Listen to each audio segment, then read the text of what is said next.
वाराणसी के हुकुलगंज में सोमवार को तेज रफ्तार कार ने सड़क किनारे खड़े कुछ लोगों को धक्का मार दिया, जिसमें 5 लोगों को पैर, हाथ और कमर में चोट आई। वहीं स्थानीय लोगों ने कार सवार को पकड़ लिया और पुलिस को सूचना दी।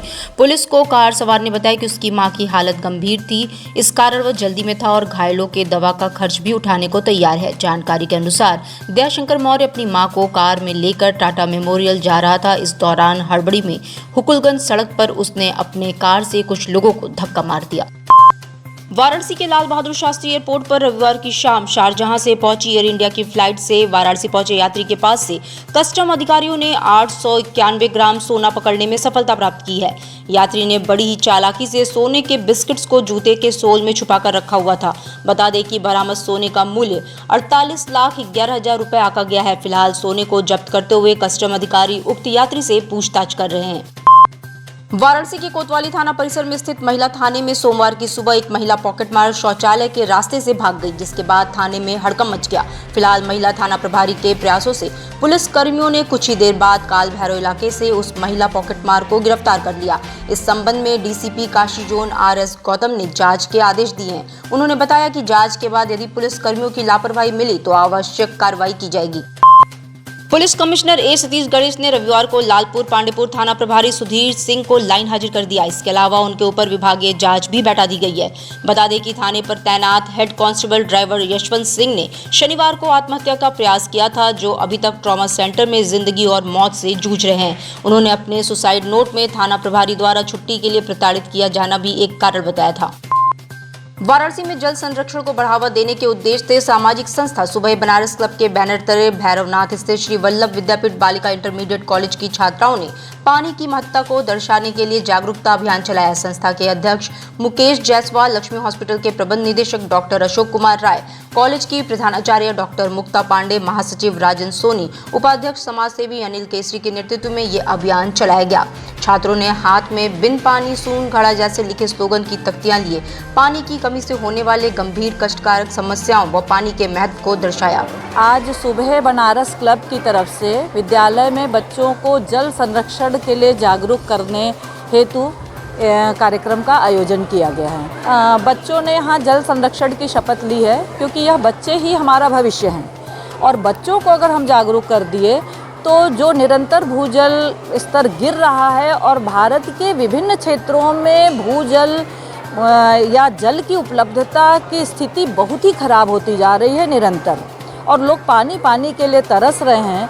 तो अगर हम अभी से नहीं जागरूक हुए और हमने अगर अपनी भावी पीढ़ी को जागरूक नहीं बनाया तो कल की समस्या इससे बहुत ज़्यादा भयावह होगी।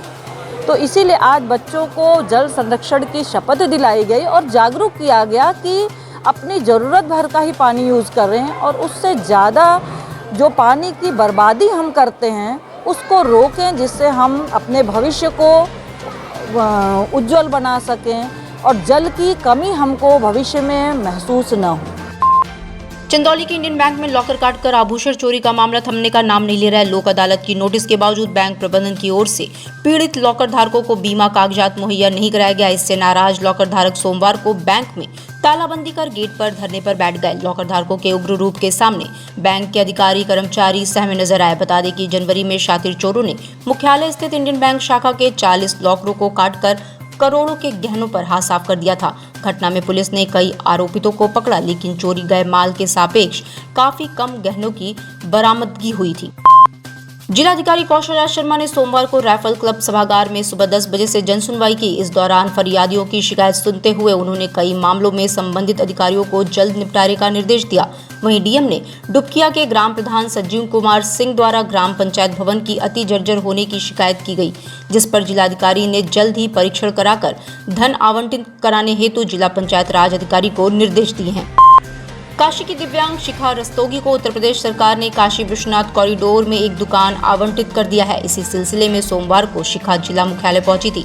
बता दें कि शिखा 21 अप्रैल को इसी सिलसिले में सीएम योगी से भी मिलने पहुंची थी। उन्होंने बताया कि सीएम ने मुझे कॉरिडोर में दुकान दिलाने का आश्वासन दिया था। वहीं उन्होंने कहा कि पीएम और सीएम के आशीर्वाद से मुझे मंदिर चौक भूतल पर एक दुकान आवंटित कर दी गई है। शिखा ने पीएम मोदी और सीएम योगी को इस मदद के लिए धन्यवाद किया है। पेंशन की बात हो रही है, जैसे पहले 300 रुपया था, फिर उसके बाद 500 रुपया हुआ, अब जाके भाजपा सरकार आई 1500 रुपया हो गया। तो ये हम दिव्यांगों के लिए और इतनी सारी सुविधा हम लोग के लिए हो गई है कि अब हमें कहीं पर भी दिक्कत नहीं होती है। और सबसे बड़ी बात ये है कि हम जहाँ कहीं भी कुछ भी बोलते हैं तो हमारी सुनवाई होती है, पहले सुनवाई नहीं होती थी। काशी हिंदू विश्वविद्यालय के कार्डियोलॉजी डिपार्टमेंट के हेड डॉक्टर ओम शंकर एक बार फिर चर्चा में हैं। इस बार उन्होंने डिपार्टमेंट के कैथ लैब के नजदीक बीएचयू के द्वारा अमृत फार्मेसी को बिना उनसे पूछे दुकान अलॉट करने को लेकर उन्होंने मालिक को नोटिस भेजते हुए 72 घंटे का समय स्थान को खाली करने का दिया है। डॉक्टर ओम शंकर के अनुसार बिना विभागाध्यक्ष से पूछे विभाग के किसी स्थान को अस्पताल प्रशासन किसी को इस्तेमाल के लिए नहीं दे सकता है। यदि उसे देना है तो या तो वो विभागाध्यक्ष से बात करे या उनसे उस क्षेत्र के लिए अनुमति ले। अगर एक चीज़ समझने की बात है कि विभाग के अंदर की जो जिम्मेदारी होती है, जो जगह होती है, वो विभागाध्यक्ष के अधीन होता है। अगर अस्पताल प्रशासन कोई उनको दुकान भी खुलवाना चाहेगी तो बिना विभागाध्यक्ष के अनुमति के ऐसा करना संभव नहीं है। अगर उनको कोई अगर दुकान भी खुलवानी है तो उसके लिए अलग से स्पेस प्रोवाइड करेगी। वो कार्डियोलॉजी विभाग की नहीं होगी, वो खुद जो है अस्पताल प्रशासन की जो खाली जगह होगी वहाँ पर उस दुकान को खोलने के लिए ऑथराइज किया जाएगा। और अस्पताल प्रशासन के भी अधीन नहीं है कि वो हृदय रोग विभाग के अंदर में जाके कोई दुकानदार को कोई दुकान दे दे बिना हेड ऑफ द डिपार्टमेंट के अनुमति। उत्तर रेलवे के महाप्रबंधक आशुतोष गंगल ने सोमवार को डीआरएम लखनऊ के साथ वाराणसी जंक्शन का निरीक्षण किया। इस दौरान उन्होंने यात्री सुविधा प्लेटफॉर्म सेकंड एंट्री और थर्ड एंट्री का अवलोकन किया। उन्होंने बताया कि थर्ड एंट्री बनकर तैयार है और हम वहां एक टिकट काउंटर भी बनाने जा रहे हैं ताकि यात्री अनारक्षित टिकट लेकर प्लेटफॉर्म पर प्रवेश कर सके। उन्होंने बताया कि मुंबई के लिए एक द्विसाप्ताहिक ट्रेन की घोषणा हो चुकी है, जैसे और ट्रेनों की बात आएगी अवगत करा दिया जाएगा। इस दौरान उन्होंने कहा कि कार्य प्रगति पर है और जल्द ही पूरा हो जाएगा। पहले हमारी स्टेशन की रूपरेखा बनी हुई थी, उसमें कुछ और एडिशन पिछली बार आपको मालूम होगा जब माननीय रेल मंत्री ने निरीक्षण किया था तो उन्होंने कुछ और उसमें एडिशन करने के निर्देश दिए थे, जिसके अनुसार आरएलडी उस पर कार्य कर रहा है और सेकेंड एंट्री में कुछ एडिशनल फैसिलिटीज़ प्रोवाइड करने की बात है। लेकिन चूंकि अभी रूपरेखा पूरी तरह बनकर तैयार नहीं हुई है तो अभी उसके बारे में हमें पूरी तरह आपसे शेयर नहीं कर सकेंगे। उसके साथ साथ जो आपको मालूम है एक थर्ड एंट्री बन गई है, वो तैयार है और उसके पास में एक रेल यात्री आश्रय भी बन के तैयार है। उनमें सुविधाएं पूरी हैं। पिछले कुछ दिनों में जो लेबोरेटरी थी वो कॉन्ट्रैक्ट के अंदर नहीं आई थी, अभी उसमें सुलभ इंटरनेशनल को वो दे दिया गया है, तो वो सुविधाएं उस एरिया में अब पूरी तरह हो गई हैं। उसमें एक हम लोग कुछ दिनों में एक टिकट विंडो और लगाएंगे, जिससे वहीं से जो अनरिजर्व टिकट हैं वो सीधे लेके यात्री वहाँ से एंटर कर सके। एक जहाँ तक मेरी जानकारी है उसके अनुसार एक द्विसाप्ताहिक ट्रेन मुंबई के लिए यहाँ से घोषणा हो चुकी है और जैसे अन्य ट्रेन के बारे में यदि निर्णय होता है तो आपको अवश्य सूचित करेंगे। डिजिटल इंडिया का digital new platform live VNS पिछले 7 वर्षों से बनारस की सेवा में। पाइए बनारस के कोने कोने की खबर निष्पक्षता के साथ। लाइव वीएनएस से बनारस की ताज़ा तरीन खबरों के लिए प्ले स्टोर से डाउनलोड कीजिए लाइव वीएनएस ऐप या फॉलो कीजिए लाइव वीएनएस को सोशल मीडिया पर।